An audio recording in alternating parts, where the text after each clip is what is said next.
Μας είχαν ξεριζώσει απότομα, φύγαμε και μετά δεν είχαμε ξαναπάει ποτέ. Οπότε με πολύ βαριά καρδιά πήγα στα κατεχόμενα. Αναγκάστηκα να δείξω και το διαβατήριο μου. Τα Ηνωμένα Έθνη με έφεραν και ζητώ την ίδια βοήθεια να πάω. Δεν μπορεί οι Ελληνοκύπροι να επισκέπτονται τα σπίτια τους ως επισκέπτες ή ως τουρίστες, και αυτό το πράγμα διαφάνηκε στη συνέχεια. Δηλαδή, αν εξετάσει κανείς τους αριθμούς, πόσοι πήγαν στα πρώτα χρόνο και πόσοι σήμερα, θα δει πόσο έχει μειωθεί δραματικά ο αριθμός των Ελληνοκυπρίων που επισκέπτονται τις κατεχόμενες περιοχές. Δηλαδή, ήταν η πρώτη αντίδραση να πάει κάποιος να δει το σπίτι του, και στη συνέχεια δεν υπήρξε ουσιαστικά συνέχιση των επισκέψεων. Η επιθυμία των Ελλήνων να δουν τα σπίτια τους, τα κατεχόμενα μοναστήρια τους, είναι όμως ένα γεγονός. Γεγονός είναι επίσης ότι η Κυπριακή Δημοκρατία είναι ενταγμένη στην Ευρωπαϊκή Ένωση. Ενώ οι άνθρωποι διακινούνται και ζουν την πραγματικότητά τους, ταυτόχρονα αναζητούνται λύσεις των πρακτικών προβλημάτων από το κράτος.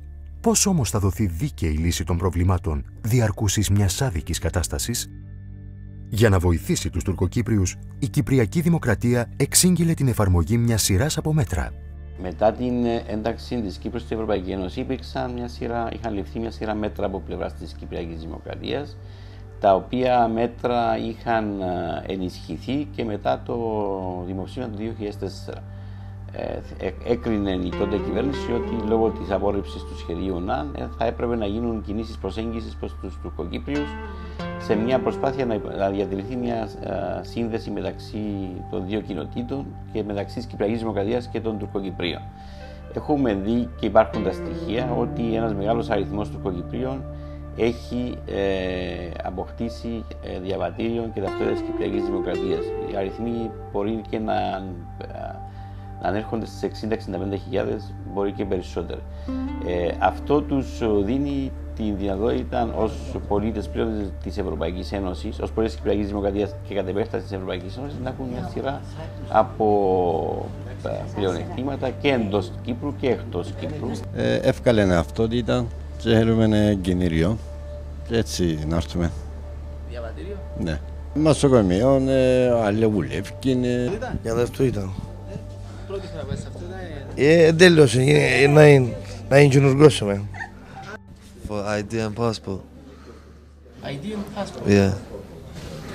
ID and passport will help you visiting other countries or... Already got UK passport, but still, I don't mind having a next passport that I can go out.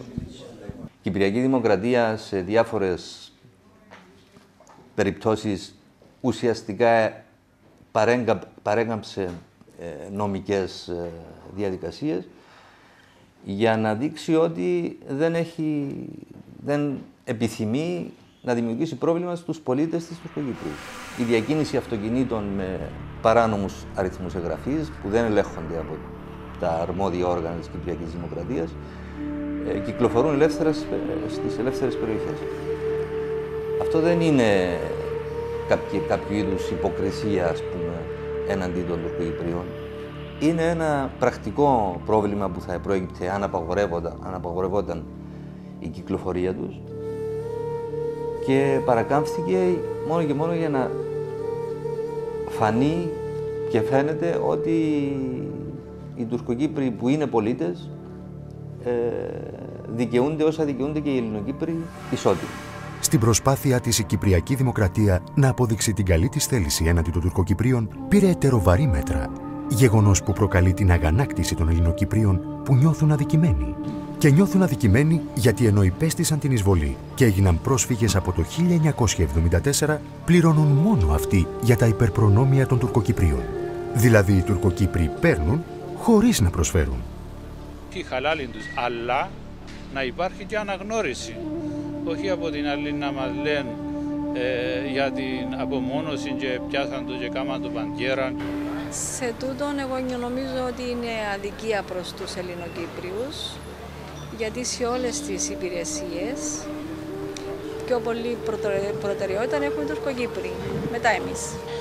Αυτοί έχω περισσότερα αφιλήματα από εμάς οι Τουρκοκύπριοι και αυτό με ενοχλεί. Όταν πήγα στο νοσοκομείο για να επισκεφθώ κάποιο γιατρό, είχα τους Τουρκοκύπριους πρώτα να τους εξυπηρετούσουν και μας είχαμε σαν δεύτερη μοίρα. Που εγώ σαν πρόσφυγας από την Κερίνια ένιωθα άβολα. Έρχονται μέσα στην πατρίδα τους, στην ίδια τη χώρα τους, σαν ελεύθεροι πολίτες και απολαμβάνουν τα ίδια πράγματα, τα ίδια αγαθά, τις ίδιες ελευθερίες όπως είναι οι Έλληνες.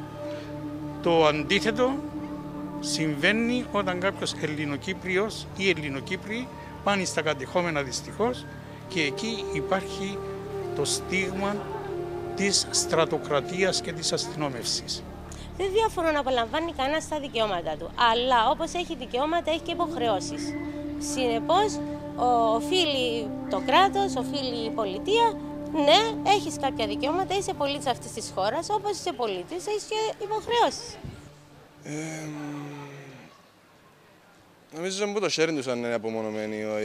Είναι κάπως περίεργο κάποιος να θέλει να είναι πολίτης της Κυπριακής Δημοκρατίας και να έχει μόνο ωφελήματα χωρίς να έχει υποχρεώσεις, ενώ παράλληλα να ανέμεται παράνομα της περιουσίας μας στις κατεχόμενες περιοχές και διαρκώς να υποσκάπτει την Κυπριακή Δημοκρατία, αναζητώντας μια λύση είτε συνομοσπονδίας είτε δύο κρατών, που είναι αυτή η πάγια θέση τόσο της ηγεσίας της τουρκοκυπριακής ηγεσίας, αλλά και της Τουρκίας σε αυτή τη φάση. Νομίζω ότι οι Τουρκοκύπροι είναι απομονωμένοι πρώτα απ' όλα από την Τουρκία. Θα έλεγα. Δεν βλέπω πώς μπορεί να είναι απομονωμένοι από εμάς. Η μεψημερία που υπάρχει από μέρους των Ελληνοκυπρίων, έχω την εντύπωση ότι σε κάποιο βαθμό είναι δικαιολογημένη. Αλλά όχι επειδή δεν εμφανίζεται επειδή έχουν κάποιο πρόβλημα με τους Τουρκοκύπριους και δεν θέλουν να έχουν τα δικαιώματα που έχουν, αλλά επειδή αισθάνονται ότι δεν έχουν σε αυτά τα δικαιώματα που προσφέρουν καμιά ανταπόδοση.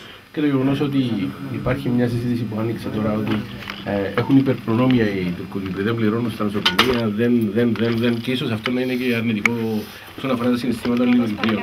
Είναι σωστή η λαθασμένη πολιτική, τι λέτε εσείς?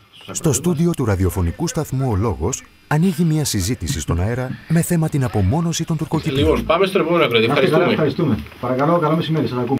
Η απομόνωση, ποια απομόνωση? Έρχονται από εδώ, δεν πληρώνουν φόρους, πάνε στα νοσοκομεία, μπαίνουν πρώτοι. Ακούμε συνέχεια ιστορίες από δικούς μας, οι οποίοι περιμένουν γριές σε ουρά και έρχεται η άλλη και τις πρόχνει και λέει, ας πούμε, εγώ είμαι στη Ρήμου, είμαι Τουρκοκύπρια, ας πούμε. Δηλαδή, αυτό είναι απομόνωση, ούτε φόρους πληρώνουν. Ξεχνάνε ότι κατέχουν το μισό αυτή της πατρίδας. Ποια άλλη χώρα υποκατοχή θα τους επέτρεπε να έρχονται από εδώ να δουλεύουν, να τους πληρώνουμε το ρεύμα, το νερό? Οπότε αυτό είναι ένας εμπεγμός. Παίζουμε τα μυαλά μας και την αξιοπρέπειά μας. Οι Ελληνοκύπροι αντιδρούν σε αυτό που θα αντιδρούσε οποιοδήποτε άνθρωπος, το αυτονόητο, δηλαδή ότι η αδικία δεν μπορεί να γίνει ανοιχτή. Και είναι αδικία δεδομένου ότι τα θύματα της εισβολής, τα μεγάλα θύματα της εισβολής, οι Έλληνες της Κύπρου, υποχρεώνονται να πληρώνουν τα έξοδα των Τουρκοκύπριων συμπατριωτών τους στα νοσοκομεία, στην εκπαίδευση, στη διακίνηση τους για τις κυκλοφορίες. Όλα αυτά που χαρίζονται ουσιαστικά δεν έχουν αντίκρισμα σε ό,τι αφορά την πολιτική των Τουρκοκυπρίων έναντι της προσπάθειας λύσης του Κυπριακού. Όχι μόνο έχουν κλέψει τις περιουσίες των Ελληνοκυπρίων προσφύγων, όχι μόνο ζουν απολαμβάνοντας τις περιουσίες των Ελλήνων της Κύπρου, την ίδια ώρα απολαμβάνουν και όλα αυτά που προηγουμένως ανέφερα, την δωρεάν εκπαίδευση, υγεία και διακίνηση μέσα στην Κυπριακή Δημοκρατία, χωρίς να πληρώνουν φόρους εισοδήματος. Αυτό προκαλεί αντίδραση και αυτό το λόγο αυτή η υποκριτική στάση από μέρους μας, δηλαδή να προσπαθούμε να δημιουργήσουμε συνθήκες πάνω σε ψεύτικα δεδομένα, γιατί είναι ψεύτικο δεδομένο ότι είναι θύματα της τουρκικής εισβολής οι Τουρκοκύπροι, προκαλεί το αντίθετο αποτέλεσμα. Σας ακούμε. Δεν νοείται να καταπατούν τα σπίτια και τις περιουσίες μας στις κατεχόμενες περιοχές και να έχουν απέτηση να τους παραχωρούνται αυτά τα δικαιώματα. Δεν είναι ρατσισμός. Είναι μια φυσιολογική αντίδραση από πολίτες που καταβάλουν τις υποχρεώσεις τους απέναντι στη δημοκρατία, έναντι συμπεριφοράς της δημοκρατίας σε κάποιους άλλους που ονομάζονται πολίτες μεν, αλλά έχουν μόνο δικαιώματα και όχι υποχρεώσεις. Αισθάνονται οι ακροατές μας ότι στηρίζεται μια πολιτική στα πλαίσια της αδικίας. Καμιά πολιτική δεν έχει μέλημα όταν βασίζεται στην αδικία.